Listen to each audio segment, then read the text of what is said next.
존경하는 국민 여러분, 그리고 해외에 거주하시는 제 국민 여러분, 안녕하십니까? 새 시대를 여는 첫 대통령, 민주통합당 대통령 후보 기호 2번 문재인입니다. 국민 여러분, 내일 첫 TV토론이 열립니다. 내일 TV토론은 선거법에 따라 의무적으로 하는 토론입니다. TV토론은 국민들이 대통령 후보를 직접 검증할 수 있는 거의 유일한 수단입니다. TV토론을 보며 대통령 후보의 생각과 정책 능력을 직접 확인할 수 있기 때문입니다. 세종대왕께서도 토론을 절기하셨다고 합니다. 나라를 잘 다스리기 위해서도 토론이 필요했던 것입니다.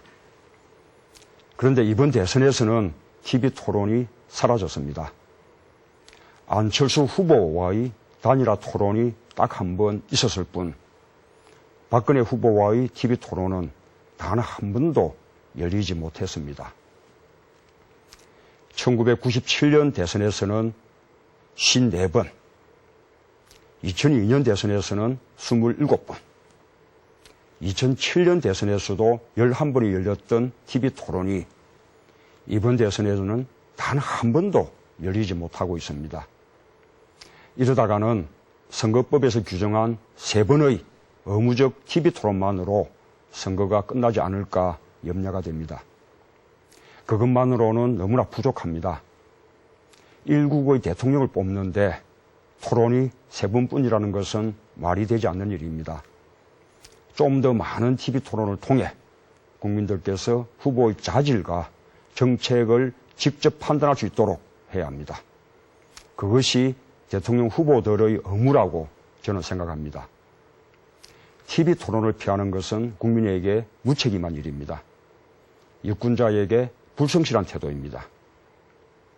박근혜 후보님께 정식으로 제안드립니다. 지금 방송사에서 요청하는 저와 박 후보님의 양자 TV토론에 응해주십시오. 아무쪼록 박근혜 후보님의 현명한 결정 기다리겠습니다. 이제 오늘의 이야기를 시작하겠습니다. 오늘은 우리 정치를 어떻게 바꿀 것인지 제 생각을 말씀드리고자 합니다. 저는 지금껏 정치와 아주 무관한 삶을 살지는 않았습니다.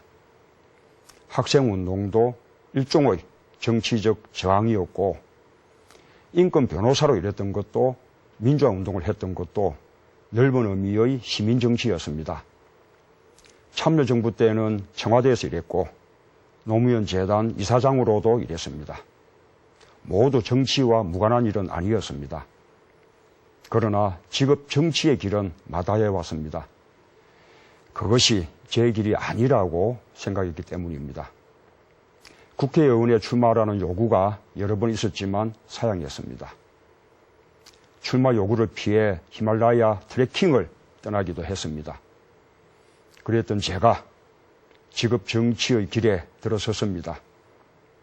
국회의원이 되었고 이렇게 대통령 선거에 출마하게 되었습니다.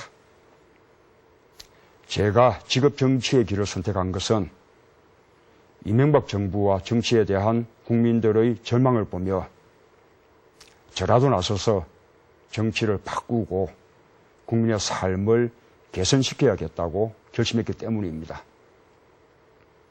정치를 시작한 지 오래되지 않은 제가 1년여 만에 대통령 후보까지 된 것은 정치에 대한 국민들의 순한 마음을 잘 헤아려서 그 자세 그대로 정치를 바꿔달라는 뜻으로 저는 생각합니다. 그렇습니다. 우리 정치 국민들과 너무 동떨어져 있었습니다. 우리 정치 특권과 기득권 구조에 갇혀 있었습니다. 우리 정치 분명히 바뀌어야 합니다. 저 문재인 정치를 시작할 때의 초심을 그대로 간직하겠습니다. 그 초심 그대로 정치 혁신과 새 정치를 위해 노력하겠습니다. 얼마 전 28살의 한 젊은이가 페이스북에 이런 글을 올렸습니다. 청춘들은 늘 슬프고 불안합니다. 도대체 이 어둡고 축축한 터널이 언제 끝날지 모르겠으니 말이죠. 하지만 그 터널이 곧 끝난다는 것만은 알아두세요. 지금 지나고 있는 어둡고 축축한 터널이 끝나고 인생의 전환점을 만나면 곧 시커멓고 뜨거운 다음 터널이 이어질 것입니다. 이 글이 올라오자 수많은 사용자들이 좋아요를 눌렀습니다. 우리 젊은이들은 지금 이렇게 불안해하고 있습니다. 아프니까 청춘이다 라는 책이 말하듯이 아파하고 있습니다. 안철수 후보가 지지를 받았던 것도 젊은이들의 아픔과 불안, 변화의 요구가 반영됐기 때문이라고 봅니다. 최근 안철수 후보께서 후보 자리를 내려놓는 큰 결단을 내리셨습니다. 안철수 후보가 사퇴 기자회견을 하던 심정을 절절하게 느끼고 있습니다. 제가 흘릴 수도 있었던 그 눈물의 의미를 잊지 않겠습니다. 진보정의당의 심상정 후보도 야권 단일화와 정권 교체를 위해 결단해 주셨습니다. 두 후보님의 양보와 결단 깊이 감사드립니다. 두 분 후보께서 이루고자 했던 새 정치의 꿈을 제가 두 분과 힘 합쳐서 꼭 이뤄내겠습니다. 새 정치를 염원하는 모든 분들, 경제민주화와 한반도 평화를 바라는 모든 세력들, 그리고 정권 교체를 바라는 모든 국민과 함께 대통합의 국민연대를 꼭 만들겠습니다. 그 힘으로 정권 교체와 새 정치를 실현하겠습니다. 그 힘으로 경제민주화와 복지국가를 추진하겠습니다. 존경하는 국민 여러분, 미래경제는 창의성과 아이디어가 주도하는 경제입니다. 굴뚝 짓고 운합하는 옛날 생각으로는 미래경제를 이끌 수 없습니다. 소통을 거부하고 지시와 명령만 내리는 유신시대의 불통 리더십으로는 더더욱 불가능합니다. 저와 야권 두 후보가 함께 하기로 한 것은 대한민국의 새로운 미래를 열기 위한 것입니다.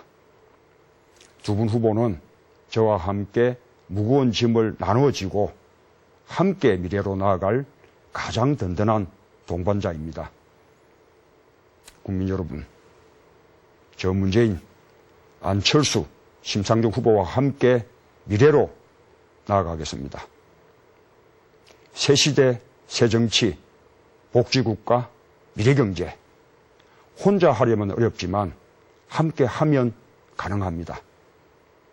안철수 후보를 지지하는 미래세력, 심상정 후보를 지지하는 진보세력, 그 힘을 모아 반드시 새 시대를 열겠습니다. 국민 여러분, 민주통합당은 우리 국민들이 이제 그만하면 충분하다고 할 때까지 쇄신하겠습니다. 지난 11월 18일 저와 안철수 후보는 새정치 공동선언문을 합의하고 공동 발표했습니다. 이 문서는 앞으로 한국 정치의 개혁 방향을 제시하는 나침반이 될 것이고 지침서가 될 것입니다. 변화는 이미 시작되었습니다. 민주통합당은 지금 새로워지고 있습니다. 광주 동구청장 선거 공천권 광주 시민들께 돌려드렸습니다. 경남도지사 선거 경남도민들께서 결정하신 대로 민주통합당은 후보를 내지 않고 권영길 전 의원을 경남도지사 법률야권 단일 후보로 받아들였습니다. 국회의원 연금 폐지와 겸직금지 등 특권과 기득권을 내려놓기 위한 법안들을 민주통합당의 당론 법안으로 이미 국회에 제출했습니다. 국민들의 어려움을 함께 나누기 위해 국회의원 세비도 30% 깎기로 결의했습니다. 그렇지만 아직도 국민들 눈높이에서 볼 때 많이 모자란다는 것 잘 알고 있습니다. 더 바꿔서 황골탈퇴 때까지 노력을 멈추지 않겠습니다. 대통령도 특권을 내려놓겠습니다. 대통령이 권한받고의 특권을 갖는 일은 하지 않겠습니다. 오로지 헌법과 법률이 정한 권한만을 행사하겠습니다. 인사권 남용과 부당한 권력 개입은 일절 없도록 하겠습니다. 재산 공개 제도를 확대하여 대통령의 형제 자매까지 재산 공개를 의무화하겠습니다. 책임 총리제를 실시하겠습니다. 헌법이 규정하는 국무총리의 권한을 보장하겠습니다. 여야 정 국정협의회를 상설화하겠습니다.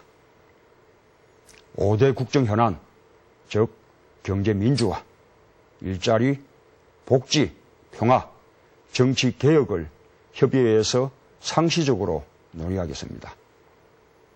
기초의원과 기초단체장 정당 공천을 배제해서 지방정치가 중앙정치에 예속되는 일이 없도록 하겠습니다.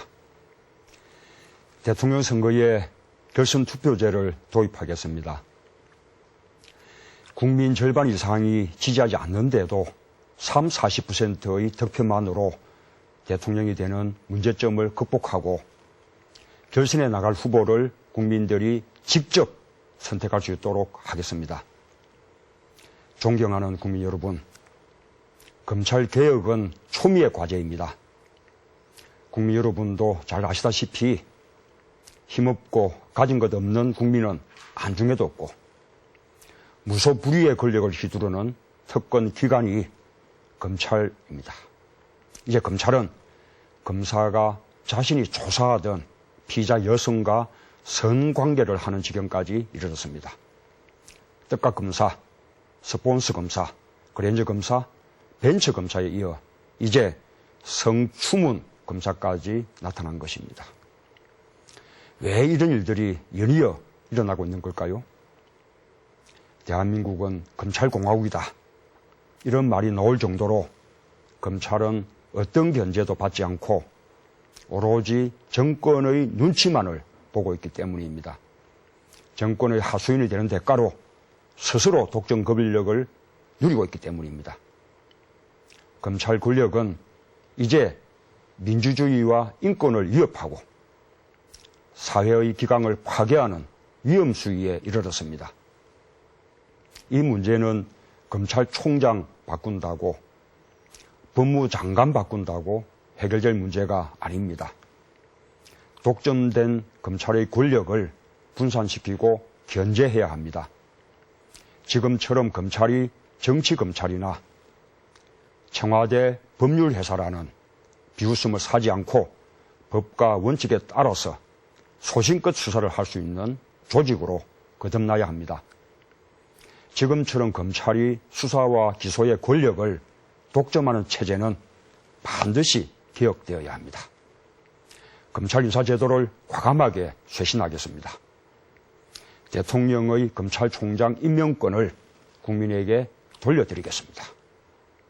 인사청문회를 거쳐 검사장을 임명하고 차관급의 수를 반으로 줄이겠습니다. 청와대 하명수사를 전담해온 대검 중수부를 폐지하겠습니다.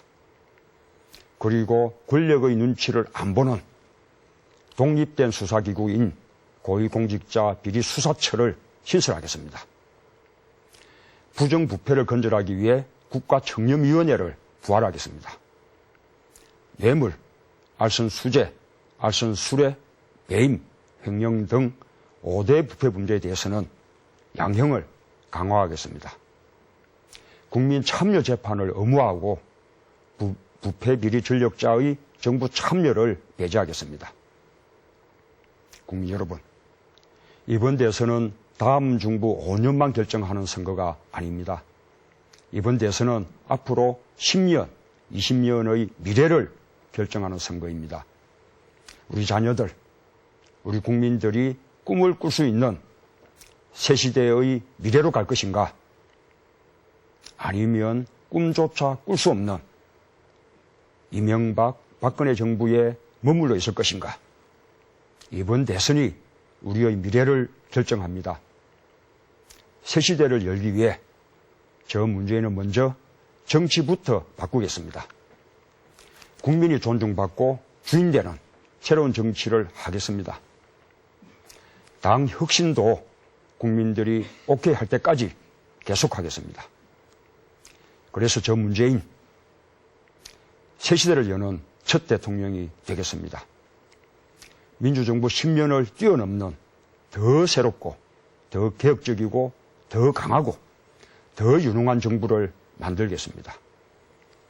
다음 정부 5년에 그치지 않고 10년, 20년 이어지는 깨끗하고 공정한 새로운 대한민국의 문을 열겠습니다. 감히 여러분께 힘주어 말씀드립니다. 기회는 평등할 것입니다. 과정은 공정할 것입니다. 결과는 정의로울 것입니다. 사람이 먼저인 세상을 만들겠습니다. 끝으로 투표 참여야말로 가장 큰 정치 혁신이요. 가장 큰 새 정치라는 점을 말씀드립니다. 국민 여러분, 누가 국민들의 참정권을 가로막았습니까? 누가 투표 시간 연장을 못하게 했습니까? 바로 박근혜 후보와 새누리당 아닙니까? 그들이 가로막은 벽을 투표 참여로 뛰어넘읍시다. 투표하면 정권 교체 할 수 있습니다. 투표하면 새 정치 시작할 수 있습니다. 많은 여론조사에서 정권 교체를 염원하는 국민들이 무려 60%를 넘습니다. 존경하는 국민 여러분, 해외 거주하시는 재외국민 여러분, 새로운 변화, 내일의 희망을 여는 힘은 바로 우리들 한 사람 한 사람에게 있습니다. 늦은 시간까지 시청해 주셔서 감사합니다. 편안한 밤 되시고 안녕히 주무시기 바랍니다. 감사합니다.